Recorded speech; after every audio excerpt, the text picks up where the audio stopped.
At this point, if someone's listening to this and they're just thinking, wow, I don't ever want to be in a position that I have to recover from a corrupt database, what kind of things could you think of as best practices or ideas that might help minimize the risk of getting hit with corruption?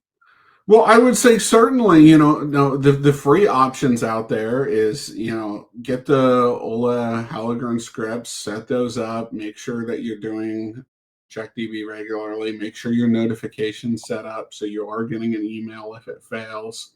Make sure your backups are set up, make sure your backups are tested. And, it is okay to raise your hand and say you need help. And a lot of us in the IT industry, we want to know everything and we want to do everything. But it's totally fine to raise your hand and go, we need to bring in an expert on this area. I'll handle everything else, but we need a SQL Server expert. We need a DBA. And that's where the Stedman team, Stedman Solutions comes in. We have multiple options from we'll take over your entire DBA role to smaller, more monitoring level options, or maybe you want to bring us in just for a single engagement to get your SQL, get all your backups set up, set all this up for you, and then you'll monitor it from there. So I think that the big thing is make sure that you're doing your backups, make sure you're doing your CheckDB, make sure you're staying up to date with your hardware, drivers, versions. One of the things we didn't talk about is, some of the earlier versions of SQL Server were more known for issues. And, you see Microsoft, sometimes it's not just security updates when you see those cumulative updates. There's updates in those updates that fix data availability issues. So stay on top of your updates Oh and yeah.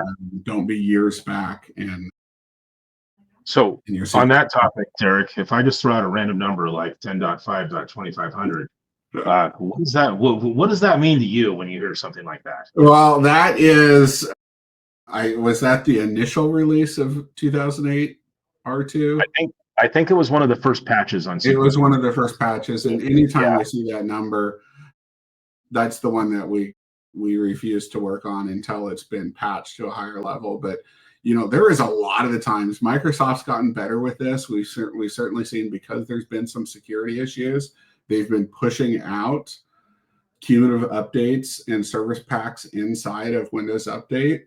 But before they did that, often, and still you and I see it sometimes, we'll see a release to manufacturing version of SQL Server on a computer. And we'll be Oh like, yeah. hey, that's great. You're still running SQL Server 2016. It's still under Microsoft support, but you haven't installed an update in 5 years, which means you're open to tons of Yeah. security issues. So one of the things, probably some of the most expensive work that we ever charge for, is database corruption repair. And with our SQL Server managed service offering, one of the things we include at no extra charge is database corruption repair. So how can we get away with giving away to our managed service customers our corruption repair without charging them anything extra for it? Well, Derek? I would say that, Steve, that's because primarily we have the backups in place.